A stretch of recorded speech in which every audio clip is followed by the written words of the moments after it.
ఇక లోక్సభ ఎన్నికలు దగ్గరికి రాబోతున్నాయి. మొత్తానికి పార్టీలు అయితే మళ్ళీ కూడా యుద్ధ బేరిన సన్నాహాలు అయితే ఏర్పాటు చేసుకుంటున్నాయి. మొత్తానికి బరిలో దిగబోతున్నటువంటి 3 పార్టీలు కాంగ్రెస్, బీజేపీ, బీఆర్ఎస్ మళ్ళీ 3 కూడా తలబడబోతున్నాయి. రాష్ట్రంలో ఎన్నికలకు వేలాయే అలాంటి సందర్భాలు అయితే వస్తున్నాయి. ఇక అయోధ్యలో కలశ పూజ ప్రారంభమైపోయింది. ఇక దేశవ్యాప్తంగా అయోధ్య మందిరాన్ని ప్రారంభించే సమయం కూడా దగ్గరకు వచ్చింది. మొత్తానికి ఈ కలశ పూజ అంటూ అయోధ్యలో రామ మందిర ప్రాణప్రతిష్ఠ కోసం ఏర్పాటు చురుగ్గా కొనసాగుతున్నాయి. బుధవారం కలశ పూజ చేపట్టారు. ఇక ఓటర్ల మనసు గెలుచుకోవాలి, మోదీ చెప్తున్నారు. ఇక ఎన్నికల్లో ఓటర్ల మనసును గెలుచుకోవాలని, కేరళలో ఓటర్ల మనసు గెలుచుకోవాలని ప్రధాని నరేంద్ర మోదీ బీజేపీ నేతలు కార్యకర్తలకు సూచించారు. ఇక భద్రతా బలగాలపై దాడులు, ఇక జాతుల వైరంతో అట్టడుకుతున్నటువంటి మణిపూర్లో భద్రతా బలగాలు ఇక కూకీ మిలిటెంట్ల మధ్య కాల్పుల పర్వం ఇక కొనసాగుతోంది అంటూ ఇక్కడ మొత్తానికి భద్రతా బలగాలపై దాడులు జరుగుతున్నాయి. ఇక ఇంకొకటి పాక్ ఉగ్ర స్థావరాలపై ఇక పాకిస్తాన్ కేంద్రంగా పనిచేస్తున్నటువంటి బైపాల్ అదిల్ ఉగ్ర సంస్థ ఇక స్థావరాలపై ఇరాన్ డ్రోన్లు ఇక క్షిపణి దాడులతో విరుచుకుపడుతుంది అని ఇక్కడ ఇదొక వార్త చూసినాం మనం. ఇక పెట్టుబడులకు ఎనర్జీ, మొత్తానికి రాష్ట్రంలో పెట్టుబడులు ఎక్కువ వచ్చేస్తున్నాయి. తెలంగాణ రాష్ట్రంలో ఈ ఎనర్జీ మొదలైపోయింది రాష్ట్రానికి అంటూ రేవంత్ చెప్తున్నటువంటి మాటలు. మొత్తానికి ఒక రోజులోనే 37,870 కోట్లు పెట్టుబడులకు ఒప్పందాలు వచ్చినటువంటి రాష్ట్రం తెలంగాణ. రాష్ట్రానికి ఇన్ని కోట్ల పెట్టుబడుల కంపెనీస్ వచ్చేస్తున్నాయి పారిశ్రమలు.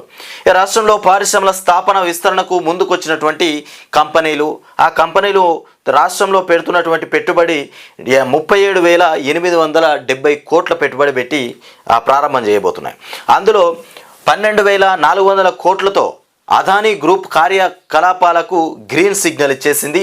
ఇక స్కిల్ యూనివర్సిటీ ఎనర్జీ ప్రాజెక్టులపై అదానీ ఆసక్తి, ఇక పంప్డ్ స్టోరేజీ ప్రాజెక్టుల ఏర్పాటుకు ముందుకొచ్చినటువంటి జేఎస్డబ్ల్యూ నియో ఎనర్జీ, ఇక గోడి ఇండియా సంస్థ ఆధ్వర్యంలో బ్యాటరీ సెల్ తయారీ యూనిట్, ఇక డేటా సెంటర్లకు విస్తరిస్తామన్నటువంటి వెబ్ వర్క్స్ కంపెనీలు, ఇక ప్రపంచ ఆర్థిక సదస్సు వేదికగా సీఎం రేవంత్ బృందం వరుస భేటీలు అయిపోయినాయి. మొత్తానికి రాష్ట్రంలో పెట్టుబడులు తేవడానికి రేవంత్ భేటీల మీద భేటీలు ఏర్పాటు చేస్తున్నాడు. తెలంగాణ రాష్ట్రంలో కొత్త పనులు, కొత్త పారిశ్రమలు తీసుకురావడానికి అయితే కృషి చేస్తున్నా అని చెప్తాడు. రాష్ట్ర ఖజానా మొత్తం దగ్గర పడ్డది కదా, ఇక పారిశ్రమలతోని నింపాలి. ఇంకా ఏ విధంగా ఎక్కడి నుండి డబ్బులు వచ్చేటువంటి అవకాశాలు ఉంటే వాటి మీద పడి మొత్తం మీద డబ్బులు సంపాదించాలి. రాష్ట్రంలో తెలంగాణ రాష్ట్రంలో ఆర్థిక సంక్షోభాన్ని నింపాలి, అంటే బలోపేతం చేయాలి అనేటువంటి ఆలోచనలో ఉన్నారు. ఏం చేస్తారు? ఇక ఇచ్చినటువంటి 6 గ్యారెంటీలు నెరవేర్చాలంటే ఖచ్చితంగా ఇక మొత్తానికి 90,000 కోట్లు కావాలని కూడా మనం మొన్ననే చూసినాము. 90,000 కోట్ల రూపాయలు వస్తే ఒక్కొక్క 6 గ్యారెంటీలలో ఒక్కో పథకానికి కోట్లు కూడా విడగొట్టి కూడా చెప్పినాం, మనం చూసినాము. ఇక వాటి కోసం ప్రయత్నం చేస్తున్నారు. ఇంకా సెట్ కాలేదు, ఇక రాష్ట్రంలో ఇంకా కూడా సెట్ కాలేదు. ఇది ఏంది? ఉద్యోగాలు వేయడం, ఉద్యోగాలు ఎప్పుడు వేస్తారనేది అయితే ఇంకా చూడాలి. రాష్ట్రంలో వివిధ కోర్సుల ప్రవేశ పరీక్షలపై మొదలవనటువంటి కసరత్తు. జనవరిలోనే షెడ్యూల్ వస్తే నిర్ణీత తేదీల నాటికి ఏర్పాట్లు పూర్తి. ఈసారి 3వ వారం ఇక ముగుస్తున్నటువంటి అడుగు ముందుకు పడనటువంటి తీరు. ఇక ఎంసెట్ సహా ఏ పరీక్షను ఏ యూనివర్సిటీ నిర్వహించేది కీలక అయోమయంలో ఉంది. ఇక ఉన్నత విద్యా మండలిలో నెలకొన్న గందరగోళంతో ఇక ఇబ్బంది. చైర్మన్, వైస్ చైర్మన్లను తొలగించినట్టు ప్రకటించిన ప్రభుత్వం, ఇక పాత వాళ్ళు వెళ్ళలేదు, కొత్త నియామకాలు జరగలేదు. ఇక సెట్స్ కన్వీనర్ల పేర్లు సూచించడంలో వర్సిటీల ఇక పీసీలోనూ నిర్లక్ష్యత, ఇక ఇక్కడ చూస్తున్నాం నిర్లిప్తత ఏర్పడింది. ఎలాగైతే ప్రవేశ పరీక్షల నిర్వహణ జాప్యం అవుతుందని నిపుణుల హెచ్చరిక. ఉద్యోగాలకు జాప్యమే, ప్రవేశాల పరీక్షలకు జాప్యమే, దేనికైనా మొత్తానికి జాప్యమే ఏర్పడుతుంది. విద్యాశాఖలో అసలు విద్యాశాఖ ముమ్మరంగా రాష్ట్రంలో కొనసాగుతుందా లేదా రాబోయే కాలంలో ఇక టీఎస్పీఎస్సి మొత్తానికి సభ్యులను నియమించినామన్నారు. సభ్యుల కొత్త ప్రతిపాదన ఏ విధంగా ఉండబోతుంది, ఎగ్జామ్స్ ఎప్పుడు పెడతారు, ఇక ఈ ఉద్యోగ ప్రస్తావన ఎప్పుడు తీసుకొస్తారు, జాబులు ఎప్పుడు ఇస్తారు, ఇలాంటి ఇక ప్రవేశ పరీక్షలు కూడా ఇంకా స్టార్ట్ కాలే, వాటిలో కూడా జాప్యమే ఏర్పడ్డది. ఇక ఇట్లా ప్రతి దాంట్లో కూడా జాప్యం, ఏది కూడా ముందుకు పోలే. ఇక గ్యారెంటీల చావు వార్తే. హరీష్ రావు చెప్తుండు గ్యారెంటీలది చావు వార్త వినాల్సి వస్తుందట. ఇక చావు వార్తనే ఖచ్చితంగా. ఇక కాంగ్రెస్ హామీలను నెరవేర్చడం అసాధ్యమైపోతుంది.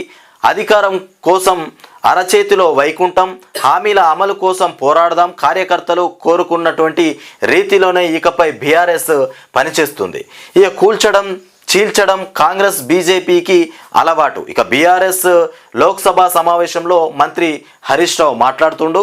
ఇక ఎన్నికల్లో కాంగ్రెస్ పార్టీ ఇచ్చినటువంటి హామీలు నెరవేర్చాలంటే ఏటా 35 లక్షల కోట్లు కావాలి. కర్ణాటకలో 5 గ్యారెంటీలు అమలు చేస్తే ఆర్థిక వ్యవస్థ కుప్పకూలుతుందని ఆ రాష్ట్ర ఆర్థిక సలహాదారులు చెప్తున్నారు. ఇక తెలంగాణలోనూ గ్యారెంటీల చావు వార్త చెప్పే రోజులు ఎంతో దూరంలో లేవు అని మాజీ మంత్రి తన్నీరు హరీష్ రావు చెప్పినటువంటి మాటలు. ఈ 6 గ్యారెంటీలకు అవి జీవం పొందవు. 6 గ్యారెంటీలు చావు వార్త వినబడుతుంది. అవి నెరవేరాలంటే సంవత్సరానికి ఎంత ఖర్చు అవుతుంది? 35 లక్షల కోట్లు కావాలి 6 గ్యారెంటీలు నెరవేర్చాలంటే. ఇక ఏమో నెరవేరుస్తారు? ఏటా కావాల్సినటువంటి డబ్బులు అవి కష్టం. ఇక ప్రాజెక్టుల కర్ణాటకలో కూడా అలాంటి పరిస్థితి ఏర్పడింది. 6 గ్యారెంటీలు నెరవేర్చలేక ఆర్థిక సంక్షోభం ఏర్పడేటువంటి పరిస్థితి దారితీస్తుంది. తెలంగాణ రాష్ట్రంలో కూడా అదే పరిస్థితి నెలకొంటది కూడా. ఇక ప్రాజెక్టులు కృష్ణా బోర్డు చేతికి, లేదంటే ఇప్పుడు రేవంత్ రెడ్డి ఈ ప్రక్షాళన ఆ ప్రక్షాళన, ఈ పరిశీలన ఆ పరిశీలన, మేడిగడ్డ కాళేశ్వరం ప్రాజెక్టు మొన్నటిదాకా వీటిపైన విరుచుకుపడ్డాడు.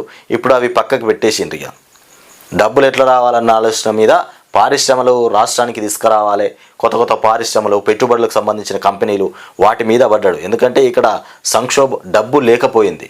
మొత్తమే ఆర్థికంగా ఇబ్బందులో ఉన్నటువంటి రాష్ట్రం. 6 గ్యారెంటీలు నెరవేర్చాలంటే ఖచ్చితంగా కావాల్సినటువంటి డబ్బులు అవి ఏటా 35 లక్షల కోట్లు కావాలి. ఇక ప్రాజెక్టులు కృష్ణా బోర్డు చేతికి, నెలలోగా అప్పగింతకు కేంద్ర జలశక్తి శాఖ కార్యదర్శి ఆదేశం. వారంలోగా నాగార్జున సాగర్ శ్రీశైలం అప్పగింత విధానం ఇక ఖరారుకు త్రిసభ్య కమిటీకి సూచన. 15 రోజుల్లోగా 2 రాష్ట్రాల ముఖ్య కార్యదర్శులతో సమీక్షిస్తానని వెల్లడి. ఇక సాగర్ వద్ద నవంబర్ 29కి ముందు ఉన్నటువంటి స్థితిని కొనసాగించాలన్నటువంటి తెలంగాణ ప్రతిపాదనకు తిరస్కరణ. ఇక గగనంలో అద్భుత వీక్షణకు వేలాయ అంటూ నేటి నుంచి బేగంపేట ఎయిర్పోర్ట్లో వింగ్స్ ఇండియా 2024 ఇక రోజుల పాటు 4 రోజుల పాటు సహా విహంగాల సందడి. 106 దేశాల నుంచి 1500 మంది డెలిగేట్స్. ఇక మొదటి 2 రోజుల వ్యాపార వాణిజ్యవేత్తలకు, ఆ తరువాత 2 రోజుల సామాన్యులకు అనుమతి లభించనుంది. మొత్తానికి ఏది గగనంలో అద్భుత వీక్షణకు వేలాయ ఇవి చూడడానికి. ఇక ఇంకొకటి ఇక్కడ గమ్మత్ ఏంటంటే సైబర్ వాళ్ళు ఏకంగా గవర్నర్ ఎక్స్ ఖాతానే హ్యాక్ చేసిండ్రు. గవర్నర్ ఖాతానే హ్యాక్ చేసినటువంటి సైబర్ నేరగాళ్ళు. రాష్ట్ర governor Tamilisai Soundararajan X Twitter ఖాతా హ్యాక్ అయ్యింది. ఖాతాను హ్యాక్ చేసినటువంటి సైబర్ నేరగాళ్ళు ఆమె డిస్ప్లే పిక్చర్ తీసివేయడంతో పాటు పాస్వర్డ్ను కూడా సైతం మార్చేశారు. ఇక దీనిపై రాజ్ భవన్ వర్గాలు సైబర్ క్రైమ్ పోలీసులకు ఫిర్యాదు చేసిండ్రు. ఏకంగా ఆమె పిక్చర్ తీసేసిరట, ఆమె పాస్వర్డ్ కూడా చేంజ్ చేసిరు. మొత్తానికి సైబర్ నేరగాళ్ళు. ఇక మేడారం జాతర బస్సుల్లోనూ మహిళలకు ఫ్రీ. మేడారం జాతర బస్సులలో కూడా మహిళలకు ఫ్రీ అనేది అయితే ఏర్పాటు చేసిరు. మేడారం జాతరకు వచ్చే మహిళలందరికీ ఉచిత బస్సు ప్రయాణ సౌకర్యం వర్తింపజేస్తామని మంత్రి సీతక్క అన్నారు. మేడారం మహాజాతరపై మరో మంత్రి కొండా సురేఖతో కలిసి ఉన్నత స్థాయి సమీక్ష చేసినట్టుగా మనం చూస్తున్నాం. ఇక రింగు కోసం నిరంతర భూ పరిహారం. హైదరాబాద్ రీజనల్ రింగు రోడ్డులో నిరంతరాయ భూ పరిహారం పంపిణీకి మార్గం సుగమమైంది. ఇక ఇందుకు వీలుగా ఆ మార్గంలో ఇటీవలి షిఫ్టింగ్ కోసము 364 కోట్లు మొత్తాన్ని డిపాజిట్ చేసేందుకు వీలుగా రాష్ట్రం NHCIకి లేఖ ఇచ్చింది. ఇది ఈ విధంగా మొత్తం మీద తెలంగాణ రాష్ట్రంలో అయితే జరుగుతుంది. ఇంకొకటి లోక్సభ ఎన్నికలకు సంబంధించి ఇక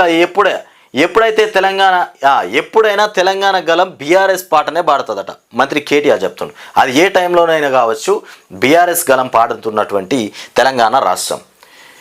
ఇక పార్లమెంట్లో తెలంగాణ గలాన్ని గట్టిగా వినిపించేందుకు వచ్చే లోక్సభ ఎన్నికల్లో బీఆర్ఎస్కే ఓటు వేయాలని పార్టీ వర్కింగ్ ప్రెసిడెంట్ కేటీఆర్ పిలుపునిచ్చారు. తెలంగాణ హక్కులు ప్రయోజనాలకు సంబంధించి 16, 17వ లోక్సభ బీఆర్ఎస్ ఎంపీలు తమ గలాన్ని గట్టిగా వినిపించేందుకు వారు వేసినటువంటి ప్రశ్నలు, వినిపించినటువంటి వాదనలకు సంబంధించినటువంటి గణాంకాలే నిదర్శనమని కూడా పేర్కొన్నారు. ఇక నేడు బీఆర్ఎస్ ఎమ్మెల్సీల భేటీ, ఇవాళ బీఆర్ఎస్ ఎమ్మెల్సీల భేటీ కూడా మొదలుగా పెడుతుండట. ఆ భేటీలో ఏం మాట్లాడబోతుర్రు, ఎలాంటి చర్చలు కొనసాగిస్తారో చూద్దాం.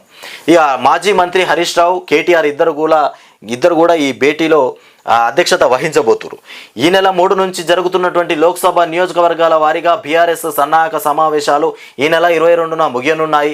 పార్టీ ఎమ్మెల్సీలకు వచ్చే లోక్సభ ఎన్నికల్లో ఇన్ఛార్జి బాధ్యతలతో పాటు నూతన జిల్లాల వారీగా పార్టీ సమన్వయకర్తలుగా నియమించేటువంటి అవకాశాలు ఉన్నట్లు తెలుస్తుంది. ఎమ్మెల్సీ అభ్యర్థులకి ఇన్ఛార్జీలు ప్రకటిస్తారట. ఎలక్షన్స్లో మొత్తానికి ఎన్నికలకు సంబంధించినటువంటి ఇన్ఛార్జీలను వాళ్ళనే నియమిస్తుండ్రు.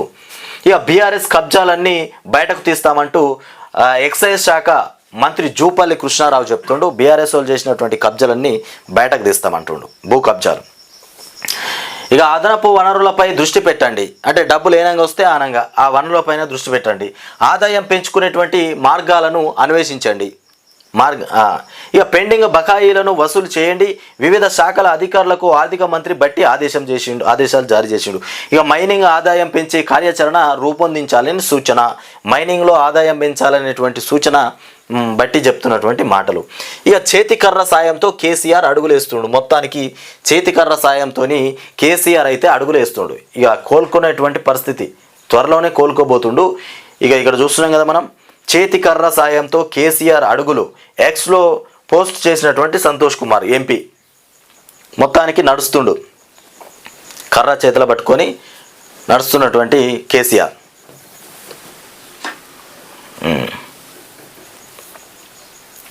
ఇక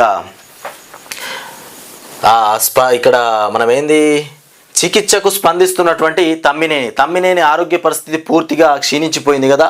ఇక చికిత్సకు స్పందిస్తుండట కొంచెం తమ్మినేని కోలుకుంటున్నటువంటి పరిస్థితి అయితే మనం చూస్తున్నాం. ఇక ఏఐజీ బులెటిన్ వెల్లడి చేసినటువంటి అంశాలు.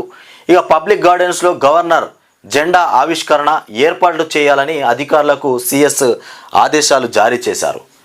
ఈ గణతంత్ర దినోత్సవం సందర్భంగా ఈ నెల 26న పబ్లిక్ గార్డెన్స్లో రాష్ట్ర గవర్నర్ తమిళసై సౌందరరాజన్ జాతీయ జెండాను ఆవిష్కరించనున్నారు. గత బీఆర్ఎస్ ప్రభుత్వ హయాంలో వరుసగా 2 ఏళ్ల పాటు గణతంత్ర దినోత్సవ వేడుకలను రాజ్భవన్కు పరిమితం చేయడం పట్ల అప్పట్లో గవర్నర్ విమర్శలు చేసినటువంటి విషయం తెలిసిందే. కాంగ్రెస్ సర్కారు ఈ ఏడాది పబ్లిక్ గార్డెన్స్లో గణతంత్ర దినోత్సవాన్ని ఘనంగా నిర్వహించాలని నిర్ణయం తీసుకుంది. మొత్తానికి ఇక పొగ మంచుతో విమానాల రాకపోకలకు అంతరాయం, ఇది వార్త సాక్షిలో వచ్చింది. ఇక ఈనాడులో చూద్దాం. ఈనాడు దినపత్రికలో మొత్తానికి 37,870 కోట్ల రూపాయలు ఒక్క రోజులోనే తెలంగాణకు వెల్లువెత్తున్నటువంటి పెట్టుబడులు ఈ విధంగా ఉన్నాయి. ఇక 200 యూనిట్ల లోపు వాడే ఇల్లు 1,05,00,000 రూపాయలు ఉన్నాయి.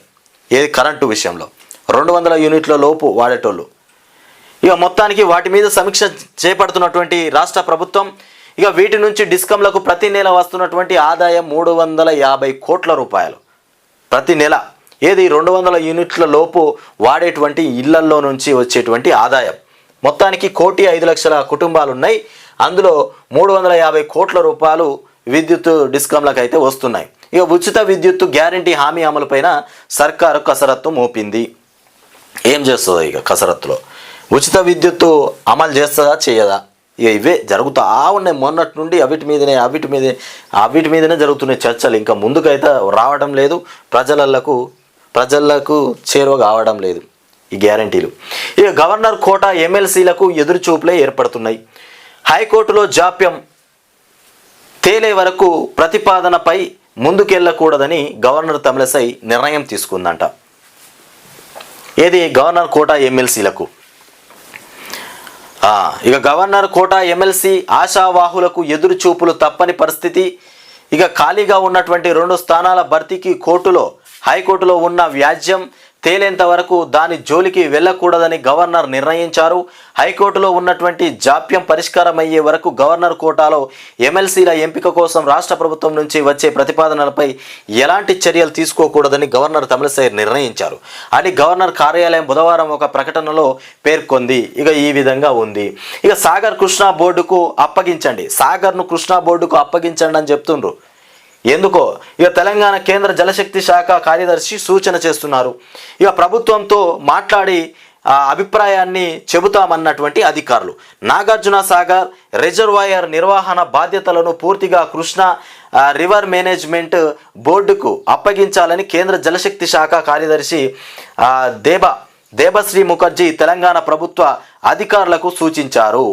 ఇక విభజన చట్టంలోని నిబంధనల ప్రకారం కృష్ణా బోర్డు అధికార ప్రతినిధిని వివరిస్తూ ఇక నోటిఫికేషన్ జారీ చేసిన నేపథ్యంలో కృష్ణా ప్రాజెక్టులను ఇక కేఆర్ఎంబికి అప్పగించే అంశంపై ఆమె బుధవారం ఇక్కడ ఏపీ తెలంగాణ ప్రభుత్వాల జల వనరుల శాఖ కార్యదర్శులు ఇంజనీరింగ్ చీఫ్లతో సమావేశమయ్యారు.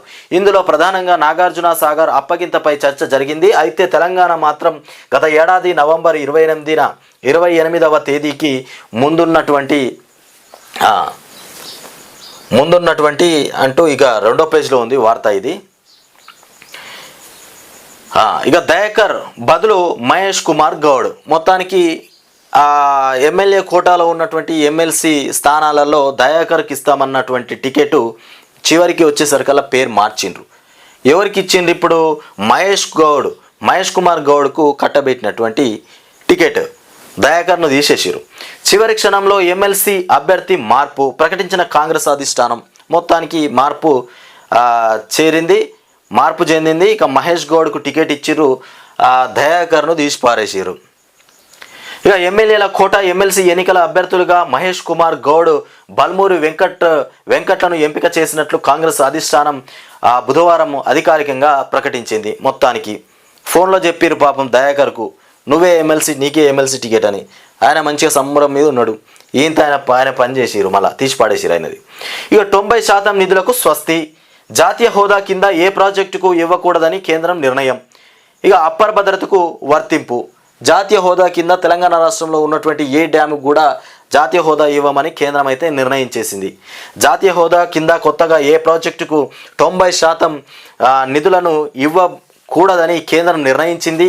కర్ణాటక అసెంబ్లీ ఎన్నికలకు ముందుగా అప్పర్ భద్ర ప్రాజెక్టుకు జాతీయ హోదా ఇస్తామని ప్రకటించిన తాజాగా దానిని కేంద్రం పక్కన పెట్టినట్లు తెలిసింది. మొత్తానికి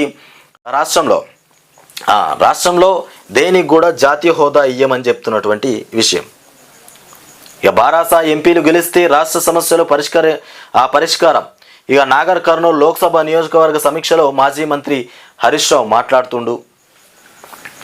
ఇది సాక్షి దినపత్రికలో వచ్చినటువంటి వార్త. ఏకంగా గవర్నర్ తమిళసై ట్విట్టర్ ఆమె ఖాతానే ఏకంగా సైబర్ నేరస్తులు హ్యాక్ చేసి ఆమె పిక్చర్ తీసేసిరు, పాస్వర్డ్ కూడా చేంజ్ చేసినటువంటి పరిస్థితి. సైబర్ నేరగాళ్ళు ఇంత దారుణానికి ఒడిగట్టుడు. ఇక రాముడి విగ్రహాన్ని ప్రతిష్ఠించే చోట పూజలు ఈ విధంగా ఉన్నాయి. అయోధ్యలో ఇక్కడ రాముడి విగ్రహాన్ని ప్రతిష్ఠించేటువంటి ప్లేసు. అయోధ్యలో రామ్ లల్లా విగ్రహ ప్రాణ ప్రతిష్ఠ క్రతువులో భాగంగా 2వ రోజైనటువంటి బుధవారం కలశ పూజ నిర్వహించారు. ఇక సరయూ నది తీరంలో వేద పండితుల మంత్రోచ్చారణల మధ్య ఈ పూజలు కొనసాగాయి. ఆ తర్వాత శాఖల్లో సరయూ నది నీటిని రామ మందిరానికి తీసుకెళ్లారు. రామ మందిరం గర్భగుడిలోకి గురువారం రామ్ లల్లా విగ్రహాన్ని తీసుకువస్తారు. ఈ క్రమంలో గర్భగుడిలో రాముడి విగ్రహాన్ని ప్రతిష్ఠించే చోట ప్రత్యేక పూజలు కూడా నిర్వహించి హారతి ఇస్తారట. మొత్తానికి అయోధ్యలో జరగబోతున్నటువంటి రామ ప్రతిష్ఠ విగ్రహ ప్రతిష్టకైతే ఏర్పాట్లు ముమ్మరంగా సాగుతున్నాయి. ఇంకొకటి ఎమ్మెల్యే కోట ఎమ్మెల్సీ అభ్యర్థులుగా మహేష్ కుమార్ బల్మూరి వీళ్ళిద్దరినైతే నియమించారు. ఇక దయాకర్ను తీసిపడేసినటువంటి విషయం. హైకోర్టు తీర్పు వచ్చేదాకా ప్రపోజల్స్ తీసుకోలేను, ఎమ్మెల్సీ కోటా కింద ఉన్నటువంటి గవర్నర్ కోటా కింద ఉన్నటువంటి ఎమ్మెల్సీ స్థానాలు ఏవైతే ఉన్నాయో వాటికి సంబంధించి హైకోర్టు నుండి మొత్తం మీద హైకోర్టు నుండి తీర్పు వచ్చేదాకా ఆ టికెట్లు ఆ కేటాయింపు జరగదని చెప్తుంది. నిరుడు దాసోజు కుర్ర సత్యనారాయణ పేర్లను నామినేట్ చేసినటువంటి బీఆర్ఎస్ సర్కారు ఇక సర్వీసు అంశం లేదని ఆ ప్రతిపాదనలు పక్కన పెట్టినటువంటి గవర్నర్ తమిళసై అప్పట్లోనే హైకోర్టులో పిటిషన్ వేసినటువంటి దాసోజు కుర్ర ఇక 2023న విచారణ. ఇక ధరణిలో మొత్తం అప్లికేషన్లు 17 లక్షలు, ధరణిలో వచ్చినటువంటి అప్లికేషన్లు మొత్తం 17 లక్షల అప్లికేషన్లు. ఇక సగమే పరిష్కారం. ఇక రీజన్ లేకుండానే 5.5 లక్షల దరఖాస్తులు రిజెక్ట్ చేసినటువంటి గత సర్కారు మొత్తానికి 5.5 లక్షల దరఖాస్తులను రిజెక్ట్ చేసింది గత సర్కారు. 17 లక్షల అప్లికేషన్లు వస్తే ఇక పెండింగ్లోనే 2.37 లక్షల అప్లికేషన్లు. ధరణిపై కమిటీ సమావేశం, పోర్టల్ ఇక పనితీరుపై చర్చ, ధరణితో కొత్తగా అనేక సమస్యలు వచ్చాయన్నటువంటి సభ్యులు 22న మరోసారి భేటీ అయ్యాక పూర్తి వివరాలు చెప్తామని వెల్లడి. ఏది ధరణిలో కమిటీ 27న మళ్ళొకసారి కమిటీ 22వ తారీఖున మళ్ళీ ఒకసారి భేటీ అవుతారట. ఆ భేటీ అయిపోయిన తర్వాత ఎలాంటి సమస్యలు ఉన్నాయి, ఎట్లా నెరవేరుస్తాం, ఏ విధంగా ముందుకు పోదామనేటువంటి విషయాలు చెప్తామని చెప్తుండ్రు. తర్వాత ఇక శ్రీశైలం సాగర్ ప్రాజెక్టును కేఆర్ఎంబీకి అప్పగించండి, కేఆర్ఎంబీకి అప్పగించండి అని వార్త చూసినాం మనం. ఇక ఇంటర్నెట్ లేకుండానే వీడియోలు చూడొచ్చు. ఇక ఇప్పటి నుండి ఇంటర్నెట్ అనేది లేకుండానే వీడియోలు చూడొచ్చట. ఇక స్వదేశీ పరిజ్ఞానంతో రూపొందించినటువంటి డైరెక్ట్ టు మొబైల్ ఇక టెక్నాలజీ ద్వారా నెట్ లేకుండానే మొబైల్ ఫోన్లో వీడియోలను చూడొచ్చని కేంద్ర ప్రభుత్వం ప్రకటించింది. ఇప్పటి నుండి నెట్ అవసరమే లేదట. ఇక నెట్ బ్యాలెన్స్ వేసుకోవాలి, ఇది అది అవసరం లేదు. నెట్ లేకుండానే మొత్తం మీద వీడియోస్ ఏదైనా చూడొచ్చు అంట, వీడియోస్ చూడొచ్చు అని చెప్తుండ్రు. ఏ విధంగా తయారు చేసిండ్రో త్వరలో చూడాలి అది. ఇక వచ్చే నెలలో మెగా డిఎస్సి వేస్తామని చెప్తున్నారు. టీఎస్పీఎస్సి ప్రక్షాళన తర్వాతే గ్రూప్ 2 ఎగ్జామ్ కోమటిరెడ్డి వెంకటరెడ్డి. జిల్లాలో స్కిల్ డెవలప్మెంట్ సెంటర్లు ఏర్పాటు చేస్తాం. ఇకపై కళ్యాణ లక్ష్మి, షాదీ ముబారక్ చెక్కులు అధికారులే ఇస్తారు. ఇక ఆడపిల్లల పెళ్లి సమయంలోనే 1,00,000 చెక్కు తులం బంగారం అందజేస్తాం. త్వరలోనే ఆరోగ్యశ్రీ కార్డులు ఇస్తామని కూడా మంత్రి వెల్లడి. మొత్తానికి ఈ 1,00,000 రూపాయల చెక్కు, తులం బంగారం కూడా ఈ రెండు వాళ్ళు చెప్పారు కదా ఈ మాటలు, ఇవి కూడా త్వరలోనే మేము అందజేస్తామని చెప్తారు. ఇక ఇప్పుడైతే పెళ్ళిళ్ళు జరుగుతూ ఉన్నాయి. ఈ పెళ్ళిళ్ళ సీజన్ అయిపోతే మళ్ళీ పెళ్ళిళ్ళు ఎప్పుడు వస్తాయో, ఇప్పుడు ఇస్తే బాగుండేది అందరికి కూడా. చాలామంది కూడా పెళ్ళిళ్ళు అయిపోతున్నాయి. ఇక రిటైర్డ్ ఆఫీసర్ల లెక్క తేలుతున్నది. రిటైర్డ్ ఆఫీసర్లు ఎవరైతే ఉన్నారో వాళ్ళు ఎవరైతే వర్క్ చేస్తారో వాళ్ళ డాటా మొత్తం ఇవ్వాలని చెప్పింది కదా, ఇక వాళ్ళ లెక్క తేలుతున్నదట. ఇక సిఎస్కు లిస్టు పంపుతున్నటువంటి అధికారులు. పంచాయతీరాజ్లో 48 మంది, ఎడ్యుకేషన్లో 25 మంది, R&BRలో 5 మొత్తం మీద. రాష్ట్ర వ్యాప్తంగా ప్రభుత్వ శాఖల్లో పనిచేస్తున్నటువంటి రిటైర్డ్ ఆఫీసర్ల లెక్క తేలుతున్నది. రిటైర్డ్ ఆఫీసర్ల వివరాలు పంపించాలని ప్రభుత్వం ఆదేశించగా అన్ని శాఖల అధికారులు లిస్టు తయారు చేసి ఇక సిఎస్కు పంపిస్తున్నారు. మొత్తం 32 శాఖలు 120 ఓడీల నుంచి సమాచారం రావాల్సి ఉందని ఇక్కడ వార్త అయితే చూస్తున్నాం. మొత్తానికి రిటైర్డ్ ఆఫీసర్ల లెక్క తేలుతున్నది. ఇక కబ్జా రాయులపై సర్కార్ యాక్షన్. ఇక ప్రజావాణి ఫిర్యాదులతో బీఆర్ఎస్ కార్పొరేటర్లపైన కేసులు పెట్టిండ్రంట.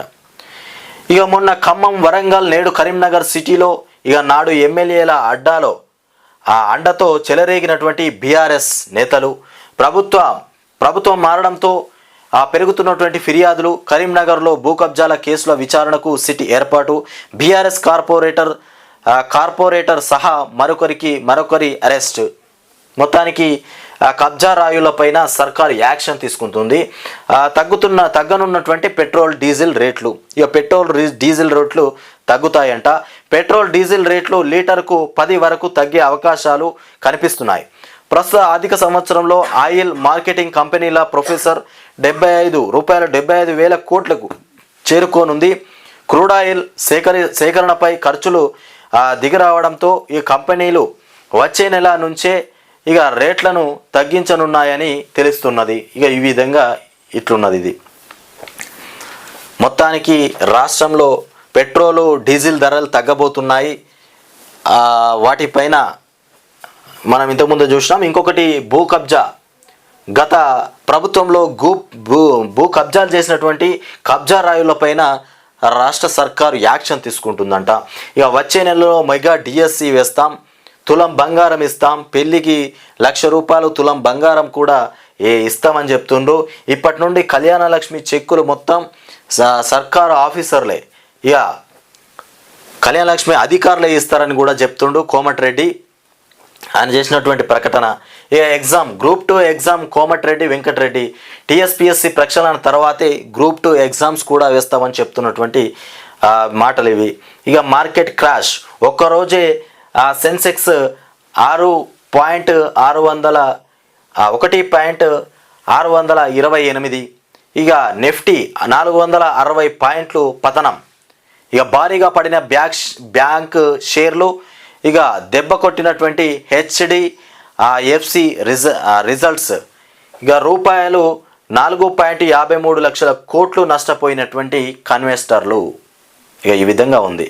ఇవి మనం తెలంగాణ రాష్ట్రంలో చూసుకున్నటువంటి వార్తలు. మొత్తానికి ధరణి పైన ఎలాంటి చర్యలు తీసుకోబోతుంది, మొత్తానికి కమిటీ మళ్ళీ ఒకసారి 22వ తారీఖున కమిటీ మొత్తానికి భేటీ అయ్యి దాంట్లో ఏం మాట్లాడతారో ఆ తర్వాతే వివరణ చేయబోతున్నారు.